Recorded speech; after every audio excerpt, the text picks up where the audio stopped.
Olá, muito boa noite. Eu sou Gustavo e sejam muito bem-vindos a mais uma edição do Psicologia. No Psicologia de hoje iremos entrevistar a psicóloga Thaís, atuante no Centro de Defesa e do Adolescente de Interlagos, Zona Sul de São Paulo. Ela irá falar da importância do psicólogo atuante em serviços socioassistenciais para a população. Olá, boa noite. Eu sou a Janaína. Tudo isso e muito mais logo depois das principais notícias da semana. Estamos aqui com a nossa colunista, Luana, que irá compartilhar com a gente algumas curiosidades sobre a psicologia. Boa noite, Luana. É um prazer conversar mais uma vez com você. Boa noite, Janaína. Boa noite, Gustavo, e boa noite, telespectadores. Como a Janaína disse, hoje venho trazer algumas curiosidades do meio da psicologia que você provavelmente não sabia. Número 1. Não aprendemos enquanto estamos dormindo. Nem sequer de maneira inconsciente, ao contrário do que se acredita. O sono serve apenas para a recuperação do corpo. Número 2. Existe uma explicação psicológica por trás daquilo de não conte seus objetivos para todo mundo. A verdade é que, quando você faz isso, sua mente acha que a meta já foi cumprida, fazendo com que sua motivação diminua e com que, consequentemente, você acabe não finalizando seus planos. Número 3. Se você tem vontade de ajudar outras pessoas, aqui vai um estímulo: gastar seu dinheiro com algum tipo de caridade deixa você mais feliz do que quando você compra algo para seu próprio bem. Ótima ideia, pessoal, vou deixar o meu Pix caso queiram testar. Número 4. 68% das pessoas já experimentaram a síndrome da vibração fantasma, que é a sensação de que um telefone está vibrando quando, na verdade, não está. Número 5. Quando se concentra demais em uma tarefa, o cérebro humano bloqueará completamente as outras coisas que estão acontecendo. Isso é chamado de atenção seletiva. Por hoje é só, pessoal, muito obrigado pela atenção, agora vamos voltar para o estúdio. Obrigado, Luana. Agora vamos conversar com a repórter Léa Santos, que irá nos passar algumas notícias. Boa noite, Léa. Boa noite a todos, muito prazer. Eu sou a Léa, hora das notícias da semana. Lockdown causa depressão e suicídio? O que um ano de Covid-19 nos revela sobre a saúde mental, ao contrário do que se imaginava. O primeiro ano de pandemia não aumentou o diagnóstico de transtornos mentais de forma significativa, e associar as medidas restritivas a casos de suicídio é terraplanismo psiquiátrico, avaliam especialistas. Porque a arrogância é um mal contagioso, o excesso de confiança pode nos iludir com pensamentos ou ações perigosas, e se espalhar para os outros como um incêndio na floresta. O lado obscuro das pessoas de grande caráter e autocontrole, pessoas com grande força de vontade costumam ser exaltadas em relação àqueles com menor autocontrole. Mas estudos recentes têm mostrado que, quando o jogo muda, o comportamento moral também muda. Somatização do coronavírus: como é possível sentir todos os sintomas da Covid-19 sem ter se infectado? Psicólogo afirma que o medo da emergência de saúde causada pelo coronavírus pode causar sintomas da Covid-19 em pessoas que não foram infectadas. Pesquisador diz ter descoberto droga capaz de apagar memória ruim de separação amorosa. Alain Brunet desenvolveu o que chama de terapia de reconsolidação, abordagem inovadora que pode ajudar a acabar com dor emocional de uma recordação traumática. Os psicólogos que ensinaram a CIA técnicas singulares de tortura, segundo investigação do Senado americano, a CIA pagou 335 milhões de reais à empresa de psicólogos por serviços de tortura contra presos ligados aos ataques de 11 de setembro. Por hoje é só, pessoal, boa noite. Obrigado pelas notícias, Léa. Agora é a hora da entrevista com a psicóloga Thaís. A nossa entrevistadora será a Elisângela, futura psicóloga. Vamos lá. Meu nome é Elisângela, estudante de psicologia do primeiro semestre da Unisa, e o objetivo desta entrevista é conhecer a atuação do psicólogo na assistência social. Eu sou a Thaís, sou psicóloga do Centro de Defesa da Criança e do Adolescente, o SEDEC Interlagos, aqui no extremo sul de São Paulo, e trabalho no SEDEC há 1 ano e 2 meses. Bom, o NPJ, é um serviço da assistência social, que quer dizer Núcleo de Proteção Jurídica e Apoio Psicológico.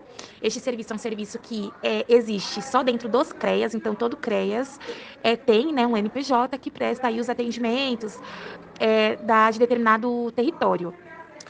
O NPJ ele tem os casos em acompanhamento, né? A equipe consiste em 5 técnicos, então 2 psicólogos e 2 assistentes sociais e um advogado, né? Advogado. Então a equipe de técnicos consiste nessas 5 pessoas e cada técnico, tirando, né, o advogado, né, exceto o advogado, tem aí uma faixa, pelo menos o NPJ que eu atuo, de 36 casos cada técnico, né? Então são 36 casos de cada técnico em acompanhamento. Que dá em torno de uns 120 casos aí em acompanhamento mês. Os casos, eles ficam em uma variedade de tempo, então tem casos que tem 1 ano aqui em acompanhamento, tem casos que a gente já encerra, mas fica aí durante alguns meses. Além dos casos em acompanhamento, o CREAS, ele atende demandas de porta, né? Então qualquer pessoa pode vir ao serviço e vai ter um atendimento, né? Vai ter uma acolhida aí de um dos técnicos que estiver de plantão. Então, além dos casos, existem as demandas de portas, que são super variadas, né? Então, vem aí pessoas em situação de rua e pessoas normais aí que vão relatar alguma situação aí que estão com os direitos violados e vêm solicitando ajuda, orientação, enfim. Então, é muito variado. O público de atendimento do NPJ são pessoas em situação de rua, mulheres vítimas de violência doméstica, crianças, né, em situação de risco e abandono, crianças e adolescentes, idosos em situação de risco ou abandono, né, em situação de violência, pessoas com deficiência também em situação de risco, abandono e violência, e crianças em situação de trabalho infantil. Então, essas situações são as situações em que a gente presta aí o atendimento, né, e faz aí o acompanhamento, né, nesses casos. Thaís, quais são as características que um psicólogo que atua em instituições que ofertam serviços socioassistenciais deve ter? As características que um profissional precisa ter é estar engajado, né, na garantia de direitos, né, da defesa das pessoas, em todas as suas pluralidades, né? Então, minimizar aí os impactos da vulnerabilidade social, né, do nosso país, a luta aí a favor das mulheres, das crianças e dos adolescentes, né, a luta a favor aí da família. Então, o profissional ele precisa aí estar engajado nessas causas para atuar aí dentro dos serviços socioassistenciais, né? Então, lutar aí em prol dos direitos. Thaís, como é atender pessoas em vulnerabilidade que precisam de resultados instantâneos, sabendo que nem sempre o trabalho prestado gera frutos imediatos? Qual o sentimento o profissional precisa ter? Eu acho que o primeiro ponto, né, para responder essa questão aí, número 3, é entender que nós, enquanto profissionais, a gente não consegue dar conta de tudo, né? Então, pelo menos no NPJ, né, é um serviço de proteção especial e que todos os casos são de pessoas que sofrem algum tipo de negligência, de abandono, de violência, né, estão inseridos em alguma situação de violência e tiveram seus direitos violados. Então, todos os casos são muito ruins, né? Assim, chegam para nós, geralmente, já em uma situação muito complicada. Então, fui aprendendo aí ao longo desse meu período que a gente não consegue dar conta de tudo, né? Então sempre tem que ter aí os pés no chão, entender as limitações do equipamento, né? As limitações do serviço, né? Então a gente entende que a gente consegue chegar só até determinado lugar e o outro aí precisa aí da contribuição dos outros serviços da rede socioassistencial, precisa do engajamento, né? Também da própria família e da disponibilidade da própria família para sair da situação de risco, né? Então, eu acho que é ter aí esses pés no chão e entender que também os resultados, por mais que a pessoa precise geralmente de resultados instantâneos, né, imediato, entender que também esses resultados não vão sair, né, muito provavelmente. Então vai ser aí um trabalho de formiguinha de alguns meses para minimizar, que também não quer dizer que a gente vai conseguir eliminar tudo. Então a gente também tem que ter aí esta certeza. Thaís, você acredita que trabalhar na área de política pública, além de prevenir situações de vulnerabilidade social, também é uma ótima oportunidade de entender como funciona o governo? Sobre essa questão número 4, eu acredito que, de fato, né, trabalhar na área da assistência social, você consegue entender um pouquinho as políticas públicas existentes, né, no nosso país, aí no estado, e, de fato, você compreende um pouquinho de como funciona aí a dinâmica dos direitos, né, do governo, né, dos órgãos aí competentes.